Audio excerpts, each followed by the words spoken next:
it's really fantastic that we've been able to meet together virtually. I have invited Nick Weir from the Open Food Network and Ruth Redgate, who is Mercia Food Hub. Ruth is also instigating the setup of a new slow food in Litchfield, which has been fantastic. And Mark Smith, who is Smith & Ellis Butchers. Mark is a slow food supporter business, and we'll hear a video a bit later on that absolutely underpins what Mark's slow meat philosophy is. So thanks, everybody. We would also really love to have Candace Anderson with us.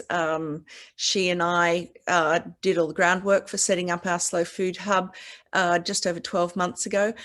Candace is a cookery teacher, and she's busy teaching some Year 12s how to stir fry at the moment. So we presented a little video, and I would love to be able to share that with you at the moment. And as all things are equal, I've just managed to lose that video. So I'm just doing some little tech, and hopefully I can share my screen and we can start off with a little conversation that Candace and I had the other night.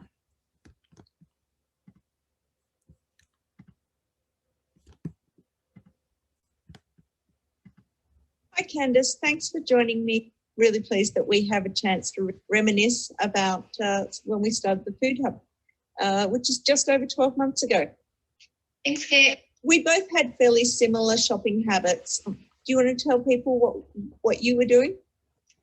Yeah, sure. I moved to the Jewelry Quarter, and I soon found out that the only place to shop was a very small express store around the corner from me. So I would get my husband to drive me out to the countryside and take me to different farm shops. Soon after met you, and we talked about things that we can do together to change the food system. And I think that's when we brought John Stapleton from 1,000 Trades into the conversation. Remember that we played around with the idea of starting up a farmers market in the Jewelry Quarter, because the city already had a few farmers markets and the producers who sold there were pretty fantastic. So I realised that farmers markets are a really nice day out. It's really hard to plan your entire eating habit around one weekend. That's when John said, why don't you use some of the space that he has at 1,000 Trades? He truly believes in building a better food system, and he does that by donating his community space every Wednesday for us. What are some of the other really amazing things that the hub has been able to offer local people? Just more people are realizing that there's an abundance of really great producers around the West and East Midlands. There's just so many options that people probably would never know was there, like Molly Milk. I love when we can have the time to catch up with the producers. Do you remember when we started curating our producers? And I think one of the things that we were both really cautious of was that our food hub wasn't a place that you could just buy lovely exclusive chocolates or chutneys and jams, that we actually found somebody who would provide the staples. And it wasn't until one of our members introduced us to Top Barn Farm that things really clicked. Really amazing produce, and that was really the game changer for our hub. About 6 months ago, we had our Meet the Producers dinner. And from then on, I think we started to really feel like we were building a community within the Jewelry Quarter and within Birmingham of people who wanted to buy sustainable food. When I first moved to Birmingham, the UK, I felt kind of lonely. I felt like there wasn't very many people who cared about the food system and were as enthusiastic as I was. And then we started the Food Hub, and I've just met so many people who are so involved and care so much about farming and farming principles. It's amazing to go to 1,000 Trades every Wednesday and just having that, I guess you can call it a platform to talk about food issues and to really get people excited and thinking differently about our food system. From a slow food point of view, that has been amazing. We've been able to talk to people about why we use Soul of Distinction as our fish supplier, because they only use boats under 10 metres, and talk about the difference between a local cheese and a cheese that has a sense of place. So why we've got Parmesan even though we only have local food. Yeah, absolutely. We've been talking about what makes a slow food hub and what type of producers we want to curate. And I think you'll talk to Ruth about that a little bit later when you go live again. But yeah, having that platform to talk about other local food initiatives, like the Real Junk Food Project and the project that you really spearheaded called the Potato Project. One of the things we were really challenged with at the beginning was how to tell people that we were open. I think your really active social media played a really big part in that. And the fact that you did hang flyers from one end of the jewellery quarter to the other. Social media was probably the best way to get the word out to people, specifically Instagram. So we were very fortunate to find Big Cat Agency who have taken over our socials, and they're doing it pro bono simply because they care about building a better food system. We've actually got their CEO coming to help us pack orders. We probably, at the moment, we have a team of about 6 people every week. On a Wednesday night, you're usually the door lady, checking people off, telling them that they can go upstairs and collect their order. Things have changed so much because of COVID.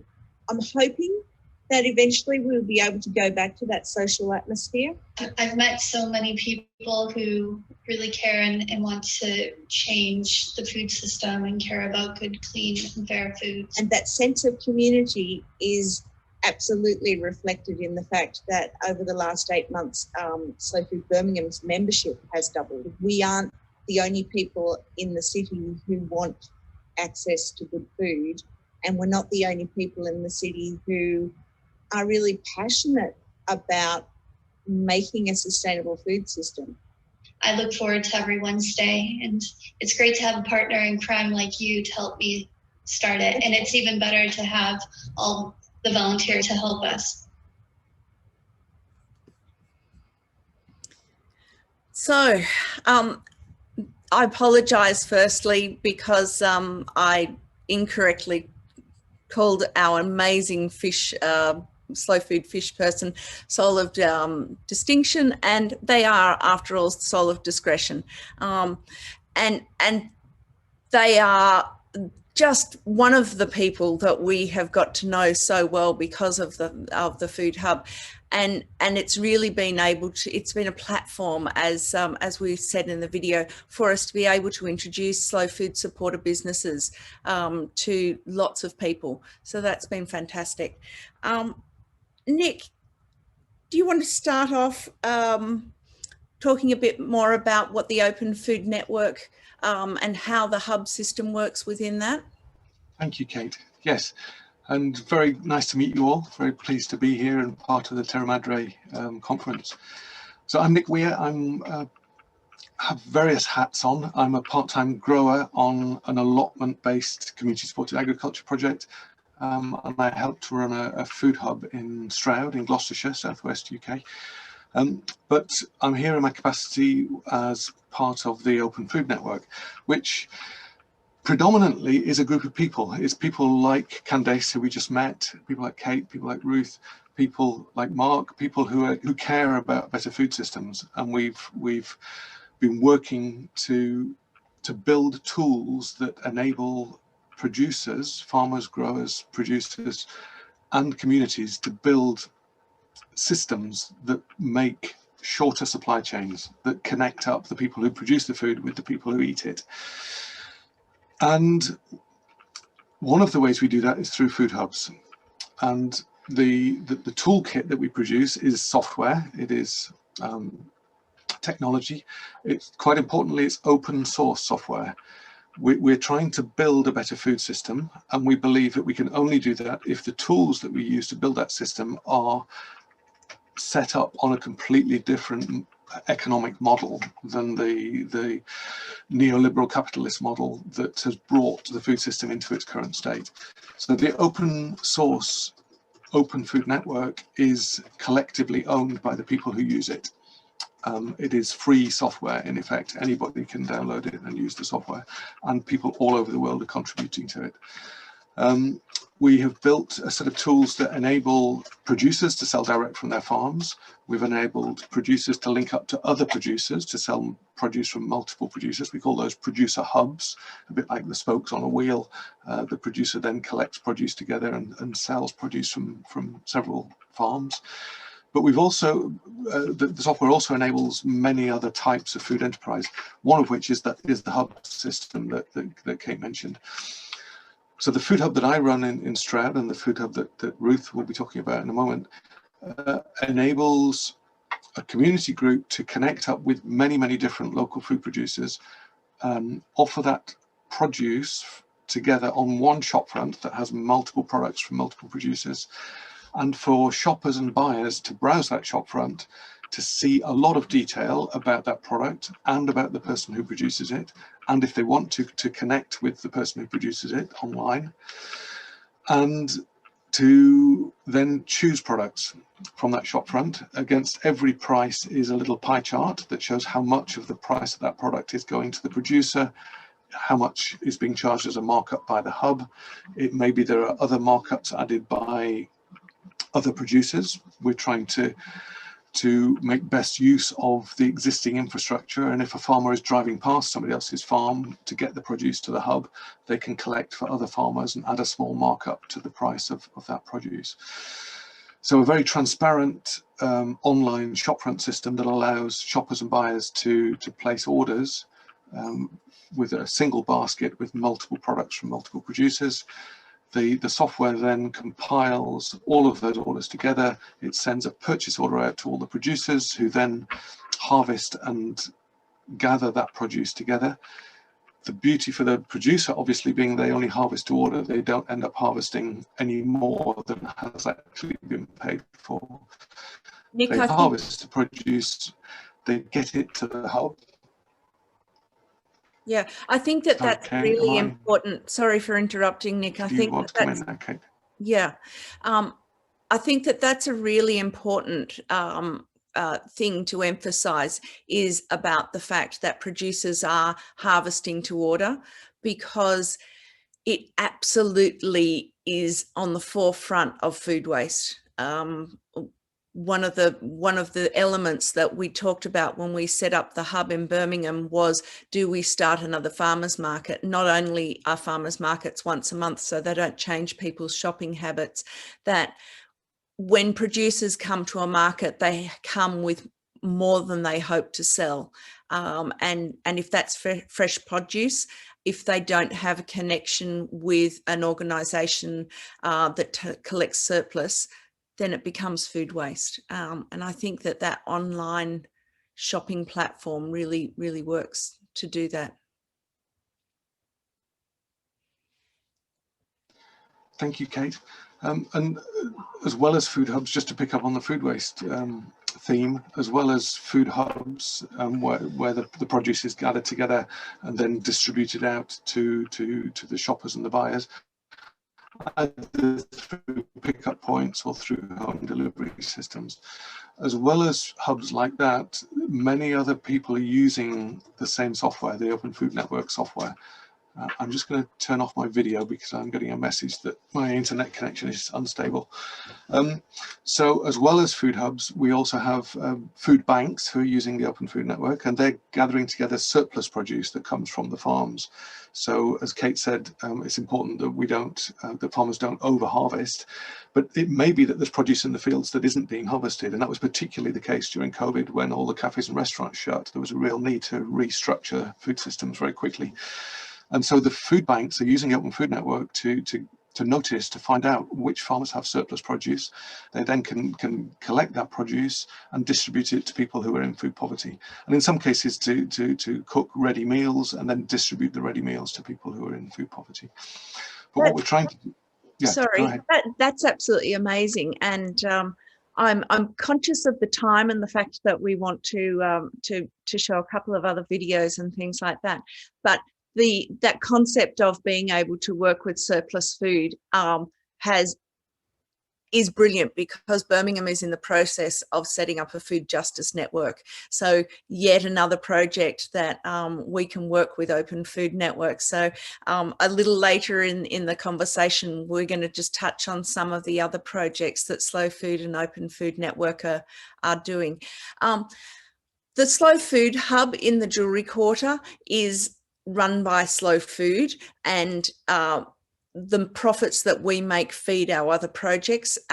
For example, we have just started the pilot of a Bags of Taste cooking course that helps people who are on limited budgets cook.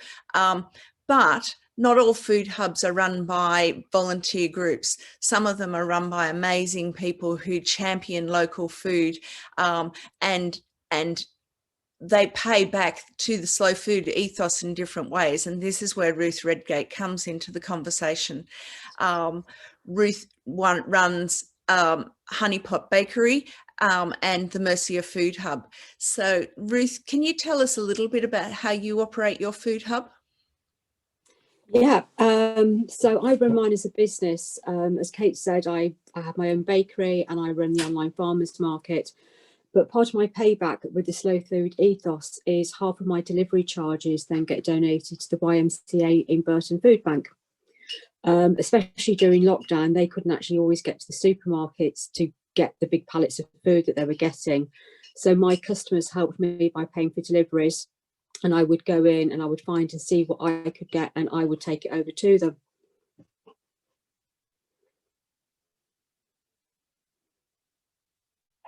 Kate, you're on mute. You're muted, Kate. Oh, I'm sorry. I think that is absolutely what the soul of what we're working towards of setting up is a Snail of Approval for food hubs around the UK, and they will be hopefully food hubs that are set up by slow food groups, but also other food hubs that want to feed into a slow food ethos and support the work that Slow Food and other food agencies do. Mark, you are a fantastic part of Slow Food. I met Mark a few weeks ago when the farmer who actually instigated the work that we did for our potato project got in contact with us and said, I want to find a way to make sure that the lamb that we grow just northeast of Birmingham actually stays in the UK and stays as local as possible. That they were finding that when they were sending their lamb to market, it was ending up in Europe.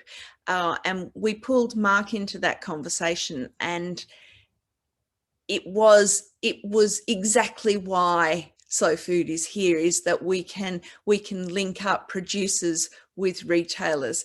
Mark, we have a bit of a video that we can show that will explain a little more about what you think about Slow Food, and then I think Ruth and you will probably have a bit of a chat as well. So if I can work the technology, which is a little difficult, I will pull you up and let's get going. What does Slow Food mean to me? It stands for the same values as us: ethically sourced, high welfare and sustainable. And that's important to us because they're our key values. It's what we've built our business on.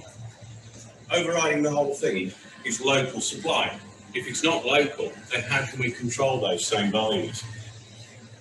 What we do is we source all of our suppliers locally, and we walk from the field right to our shop, because it's important. that we can maintain that high welfare farming. We don't believe in intensive farming. We don't believe in chemicals and preservatives. We believe it should be done naturally. And when it's done this way, it means that farming actually works as a carbon sink. It's good for the environment. And that local aspect is really important to us. Because when you buy local, when you sell local, you support the local economy. And putting that money back into the local economy is good for everybody.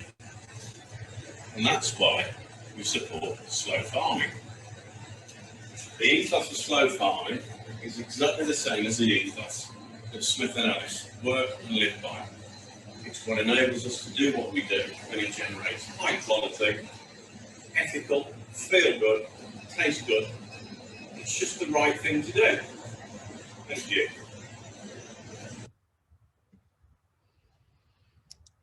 So I don't know if anybody else could wrap that up so well. Ruth, do you want to take over for a while? Yeah, so how did I find the Open Food Network? So I came to online farmers markets back in 2017 with my bakery business. As has already been said, I was fed up of standing at farmers markets, baking with a full stall of breads and then going home with them not all sold. So to me, an online farmers market or a food hub or whatever you want to call it was a logical conclusion for me. So I started off as a producer. I took over as host halfway through, and then within 12 months, the food assemblies had the plug pulled from them by the French company. We had 3 months to find a new platform, so we'd already gathered momentum. We had our customers, we had our producers, we had our weekly collections. So like everybody does, you shop around.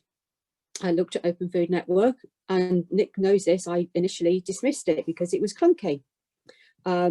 It still can be at times, we'll be honest about that, but it's open source. There are other companies out there that were out there before food assemblies, and they're still out there now, but they don't have the basic reporting systems in place.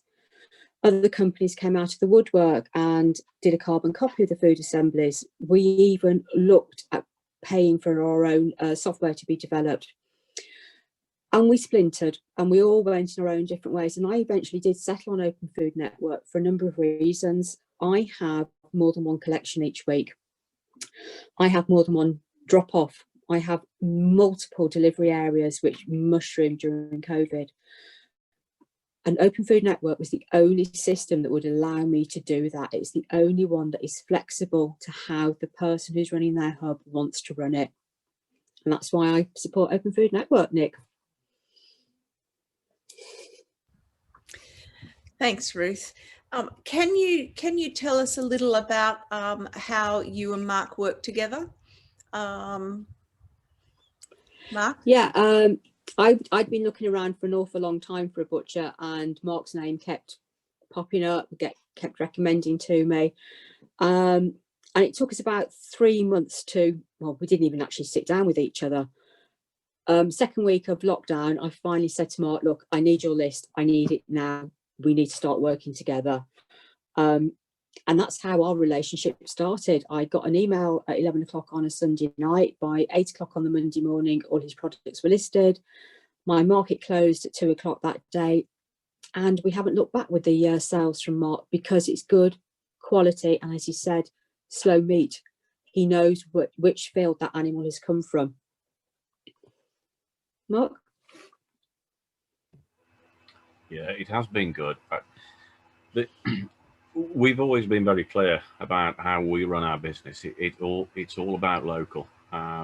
We set the company up, the son-in-law and myself, on 3 very distinct values, and they were the 3 that I mentioned in that short video clip, which, by the way, is awful to watch when you're in it. However, those 3 values remain true to everything that we do, and it has to be high welfare, it has to be ethical, and it's got to be sustainable. And if it's not, it's going to have an adverse effect on our environment, both financially and the damage that we do.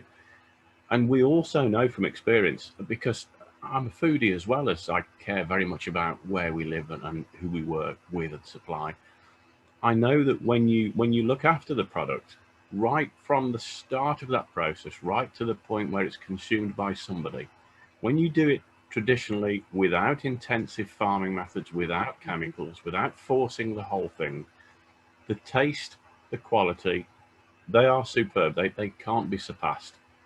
But on top of all that, you know that you're doing the right thing for the environment. So it's about that. It's about that doing the right thing aspect.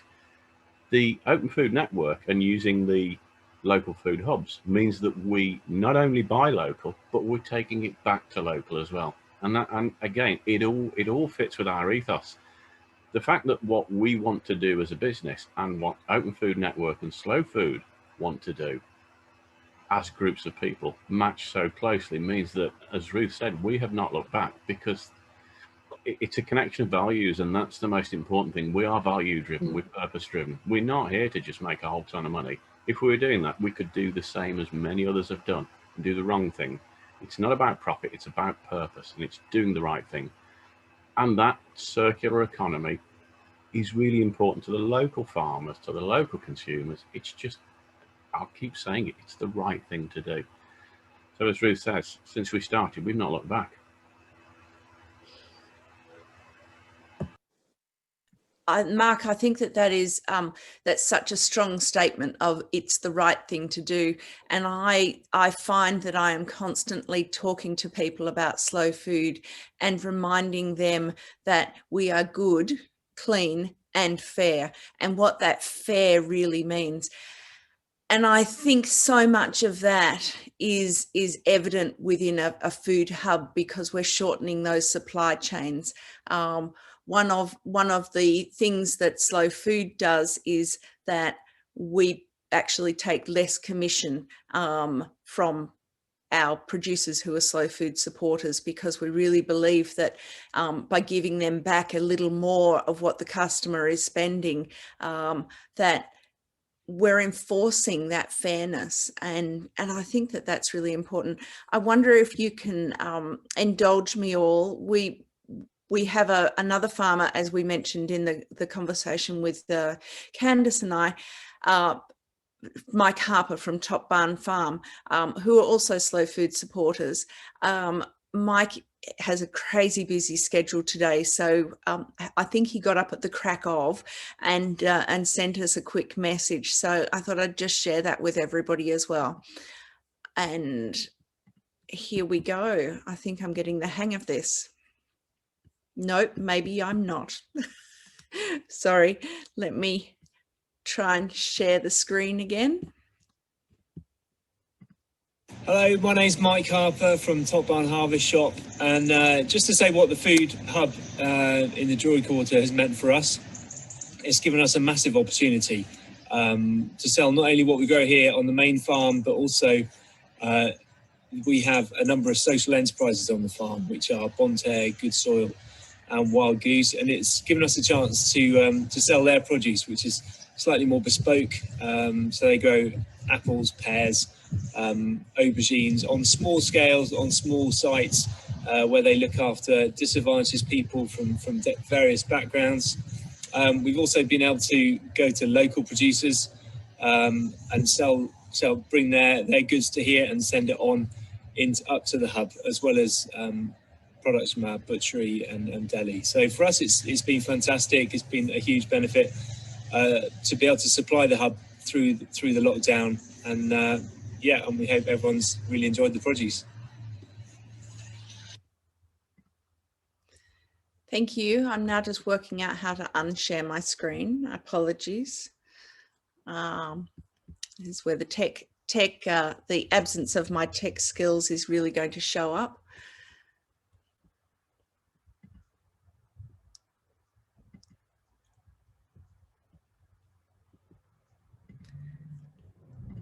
Sorry about that, everybody.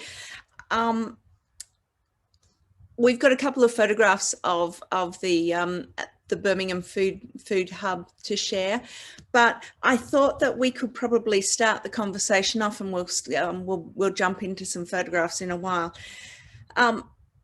There's a few things that we thought that we should talk about, and I'm really happy for anybody to jump in where they feel they can add something. we talked about how food hubs can shorten supply chains, and what are the ways that it's also able to increase food security? And I think that the food security has been it's been at the forefront of everybody's minds in 2022, but it's not an issue that is unique to COVID. Nick, can you talk a little more about how you feel that the Food Hub network and through Open Food can increase food security? Yes, this was something that we've been focused on for years. That's why we set up the Food Hub in Australia 15 years ago. It's why the Open Food Network was established initially in Australia 8 years ago, was because one of the problems with the food systems, apart from inequalities, is the lack of security. The current mainstream food system is inherently unstable in all sorts of ways. What we found, what the pandemic did, was to really focus the minds of the mainstream population on the fact that the supermarket system isn't working, and that we do need to source food that is grown and reared and produced close to where the people are who want to eat it. Which is why we saw that massive upturn in the use of the Open Food Network during lockdown, and people made connections with their farmers. We had some lovely examples of farmers with produce in the fields that needed to be harvested. It was supposed to be going out to cafes and restaurants that suddenly were shut, and at the same time supermarket shelves were open. Supermarket shelves were empty. That's the word. And so the farmers were on a fairly tight budget anyway. Small-scale farming is not a profitable business in this country, so they were really frightened about their future. So these little community hubs just sprang up all over the country, with people buying this produce from the farms, committing to buy that produce, setting up a little shop front and saying, this is the produce that we've got available, this is the price we want to charge for it. And then having pickup systems in their front yards, so people would order it online, they'd pay for it online, and then they'd be given a time slot to come and collect from people's front yards, or from garages, or from garden sheds, wherever the produce happened to be stored. And it was all done on a, from nothing to a sort of trading shop front within a matter of hours in some cases. But the beauty of it was that those farmers are still in business, and they are now still able to produce food. They were helped through the pandemic by these sort of emergency shop fronts, in some cases set up by the producers themselves, in some cases set up by pop-up food hubs. But those farms are still there. And when the next crisis hits, whether that's another pandemic, whether it's climate change, whatever it is, we need small-scale, high-quality producers like Mark was describing to be supported and still to be there. And what we're trying to do is to make those connections as directly as possible, so that the producers get as much of the selling price of that product as possible. Obviously, the food hubs need to make a markup to cover their running costs, and they need to be paid at least a living wage to run those food hubs. But most of the value of that purchase is going to the producer. Yeah, I think that is really an important conversation, isn't it? Is that climate change will be changing our menus, and the more we can get ahead of the game by starting to know who our local producers are, and getting in tune with eating seasonally, and starting to ask questions about our food production. And I think that platform of asking questions is so much easier when you've got a really good relationship with your producer, or you've got a curator of a food hub who has asked all of those questions and is able to pass them on. Ruth, can you talk a little about how you build that relationship with the people who shop with your food hub, and also maybe touch on I think across the world, people saw online shopping absolutely boom. We got to the point where we were almost at the point where we were saying we can't physically handle any more customers through our hub. And then as restaurants opened again and we saw a little drop off, we're seeing people coming back because they've had their eat out to help out, and they've realized that they've actually enjoyed start cooking again, which has been, it's a silver lining. And we've got to look at the positives as our food system changes. Okay, so one of the things I did with my customers is I keep them up to date with what's going on, with new producers coming on board, also trying to find out what they want. And I mean, when COVID hit, same as Kate, I mean, my orders went up 900% in week 2, and there's just me. And it was a case of, oh, what the hell do I do now? But I coped. I got on with it because I needed to. I needed the money, they needed the food, and it was as simple as that. You, as Mark said before, you do the right thing. One of the issues I found is I had customers coming to me and saying, well, you finally managed to source milk. What else can you get from that warehouse? And it was a local dairy, but I was getting it via a warehouse. It wasn't ideal, but it was the only way I could do it. I was thinking, yeah, I can start to put Tilda rice on. I can start to put Elmley cream on, but it's like, whoa, no. It may help you out with your shopping, but that's not where I'm coming from. I'm still about supporting local producers. The local producer can grow that rice in this country and wants to supply me. Brilliant.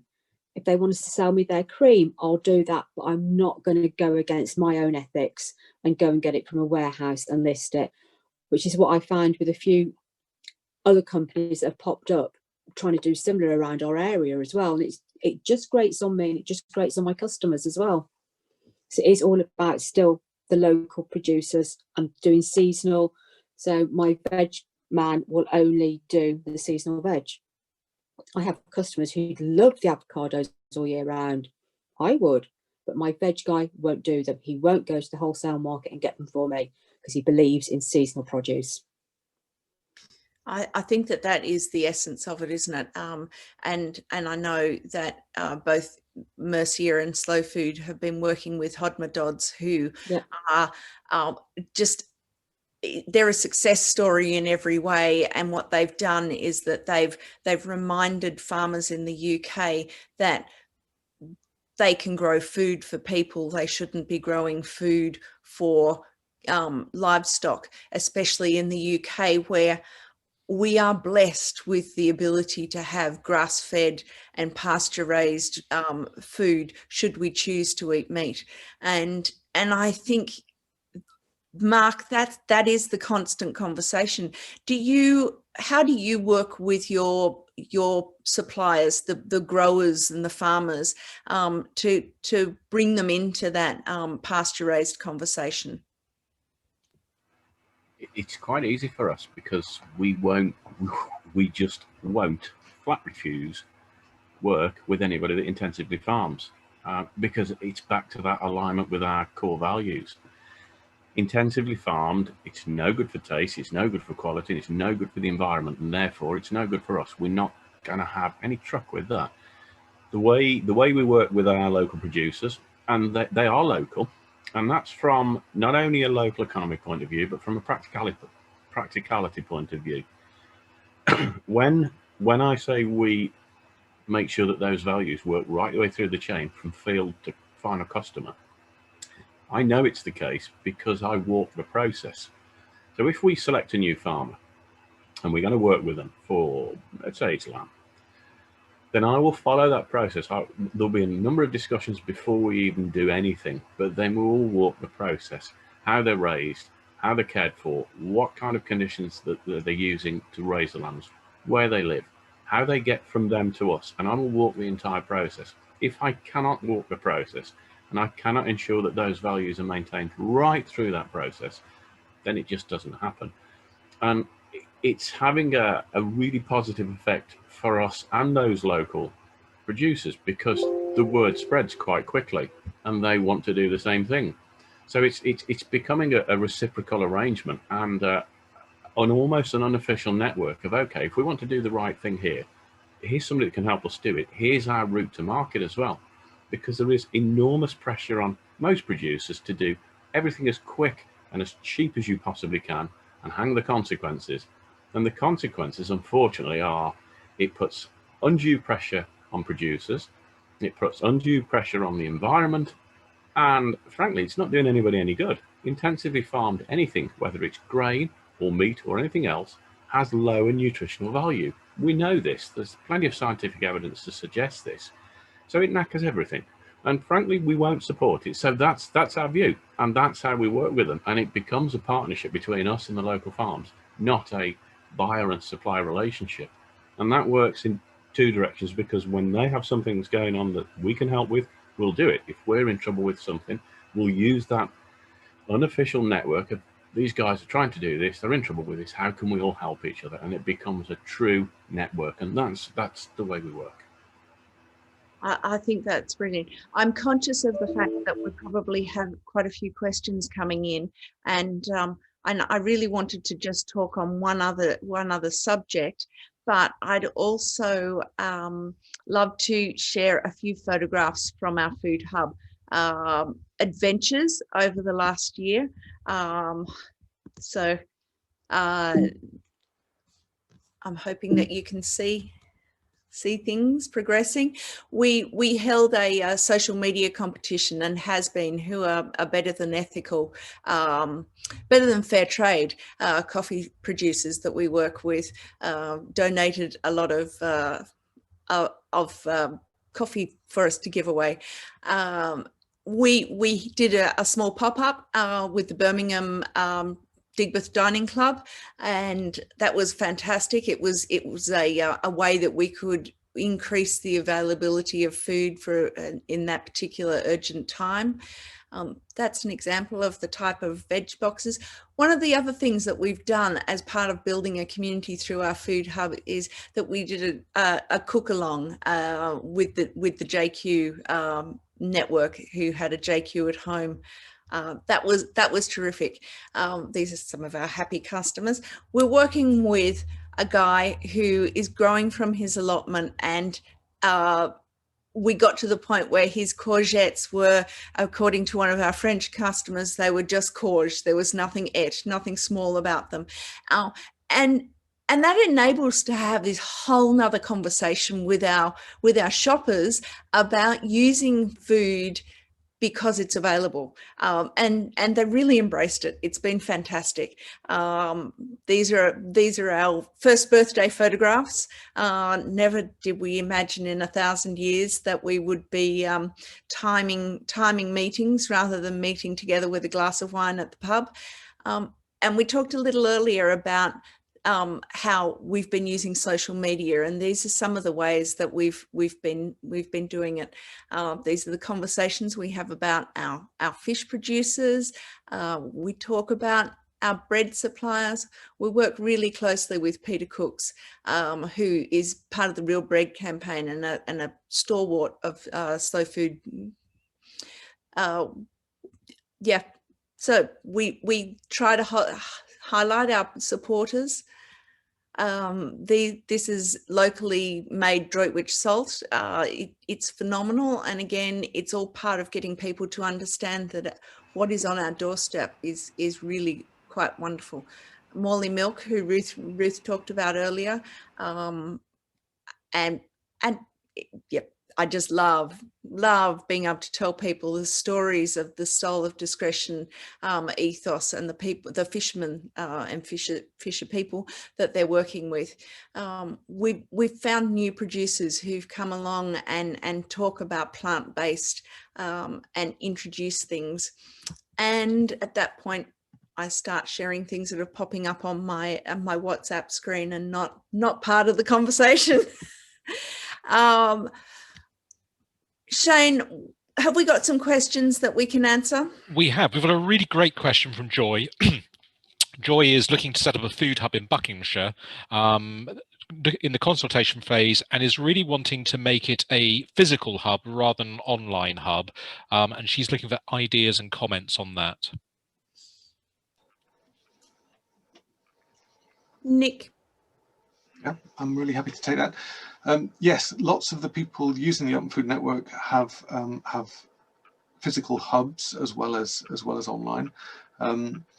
So the traditional way of thinking of a hub is, of course, a farmer's market that appears at a particular time of the week or of the month. The producers come along and they bring their produce and people come and buy it. Obviously, during COVID, that has radically changed, but there is still the option to set up a place where the producers will bring their produce. It can be made available for people to buy, and people can come either to collect it from the hub, from the marketplace, or have it delivered to their homes. But in order to maintain the sort of social distancing that we seem to be stuck with for the foreseeable future, it does lubricate the process a lot to have some kind of online system where the producers can have an idea in advance of how much produce they need to bring. Obviously, if there's no pre-ordering, then we do run the risk that Kate was referring to earlier of producers harvesting too much and then it not all being sold. So there are many people using the Open Food Network who combine the two. So there are farmers markets where the farmers put their produce up online, people can pre-order and prepay. The producers can then bring the produce to the market. If it's pre-ordered, then it can be sorted into boxes ready for the shoppers to collect or for it to be sent home for home delivery. And one of the benefits of that model is that if it is pre-ordered and prepaid for, the boxes can be prepared. The producers are then going back to their farms with empty vans or half-empty vans. They can take those pre-ordered boxes back to their local villages and towns where they're based, and they can be pickup points. So it extends the geographical reach of the market. It reduces food miles because not everybody is having to drive into the market to collect their produce. And it gives the producers a little bit of an extra income because they can charge a little extra fee for being a pickup point from their farm. So there's many, many different ways of using. Ruth mentioned that the Open Food Network appears complicated, and it's complicated because it's designed to appeal to everybody who wants to run a food system, regardless of how they want to run it. And then it allows them to network with each other and cross-sell each other's products, linking producers with hubs and hubs with other hubs and hubs with food banks and so on. I'll stop. Nick, I think that's a really the Open Food Network can be complicated, but I do believe that the thing that with the open source and the fact that you do have a lot of volunteers who are working for you, there has never been a point of which we've had a technical question that hasn't been able to be answered sort of like that.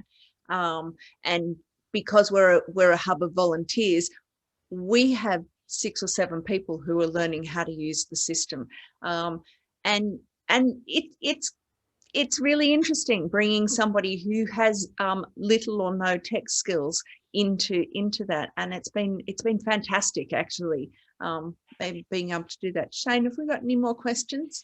Yes, there's a question from Shane in London that asks, roughly how long does it take to set one of these food hubs up? I guess how long's a piece of string, but typically how long would it take? Maybe Ruth, you've set one up. Maybe I could ask you. Okay, you're right. How long is a piece of string? It can be as quick as 24 hours. As long as you've got the producers in place, you've got the products in place, you've got a collection point or however you're going to distribute in place, it can be as quick as 24 hours to get everything on there, get everything listed, because you do everything yourself. In essence, you're not waiting for Open Food Network to authorise anything for you to proceed to the next stage. So as long as you've got a day, sit down, do it, you can be up and running. Fantastic. Thank you very much. Yeah. You're welcome. So I suppose the thing is that I want to probably wrap up our conversation with is Slow Food Birmingham would love to talk to other groups of slow food who would like to set up hubs. and Ruth has been a fountain of knowledge while we've been setting up our hub. It took us quite some time to find our producers, but we now understand that we've got this great network of producers who are all there on the Open Food Network as well. And one of the things that we've been doing is actually starting to share deliveries with Ruth, for example, and other food hubs that are close by, in a way of cutting down our food miles. So we could actually probably talk for another hour about food hubs, and I urge anybody who's got some questions to reach out to Slow Food Birmingham or to the Open Food Network. And we really do believe that food hubs are the way of the future, not only because they really support our best producers, but they also help build a food community that starts to understand what slow food ethos is and why we're choosing good, clean and fair. Shane, thank you very much.